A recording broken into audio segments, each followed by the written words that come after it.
Today I will be discuss different type of structure used in RCC.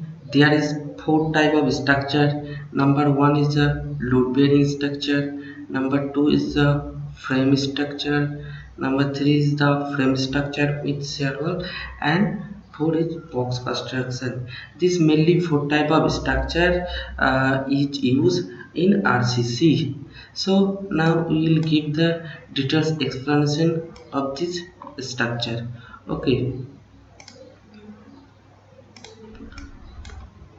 so number one is load bearing structure. The load bearing structure may be made of what? Brickwork. May be made of brickwork. It also may be RCC. That is example of lintel band, plinth band. Maybe they are of RCC, or it may be sill band, or roof band.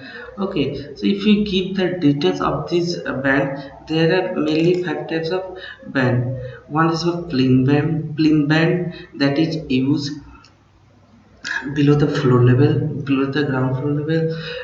Number two is the sill band, which is used below the window level. This band is generally used to support the load above the brickwork load above the sill band, and to support this window frame. Number three is the lintel band that is placed over the opening, that is mainly above the door. This band is generally used to carry the load below the slab. Number four is the roof band. This is a roof band. This is used to carry this brickwork load, and this is a cable band, and cable band is used to support the top floor.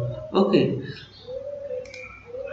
now in case of load bearing structure, uh, some reinforcement may be provided where at the corner of the building and at the opening or side of the opening to resist the earthquake. Okay, so this is a building plan. If you take the cross section, then we get the different parts of the building, which already seen from the different types of band. Okay, so now we go for the frame structure.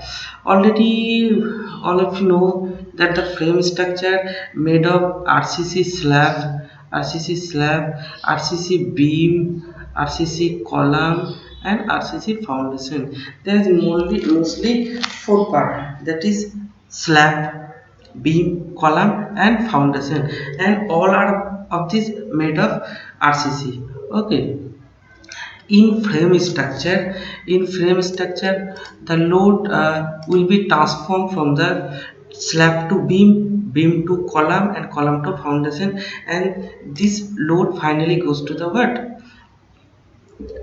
On the earth. Okay, in this case we have to remember that the whatever stage will be developed on the soil, that should not be more than the load bearing capacity of the soil, otherwise the soil will be filled by shear. So in this case the design engineer should consider the whatever load will be dispersed through the soil within the permissible limit. Now, the in case of RCC frame structure, whatever brickwork, this is the uh, intermediate distance between two floor. In this portion, some brickwork will be used to cover the building. In this brickwork, mainly this brickwork in this case use just a load. This brickwork cannot take any load. So here we see the brick wall. In this case, are just a load.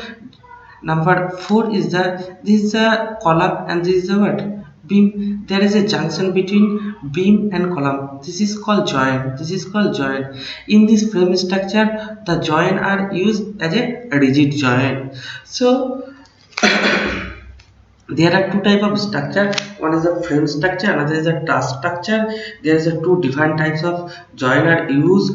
Number one is a rigid joint, that is mainly used in frame structure. In case of truss structure, pin joint are used. The basic difference between rigid joint and pin joint is that the rigid joint can take moment, but the fin joint that never be takes any moment. The angle between the between the member in rigid joint the remain same before and after the application of load.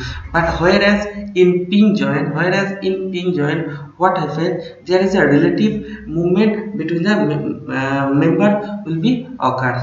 So when we should use the frame structure, frame structure should be used when the height of the building or story of the building more than 3. Then we go for the frame structure. So we see there is a mainly two type of explanation. One is a frame structure, another is a load bearing structure. So load bearing is, in case of load bearing structure, it is a low rise building, but frame structure is used when the more than 3-story building is construct, then we go for the frame structure. Now number 3 is the frame structure with shear wall. Frame structure with shear wall.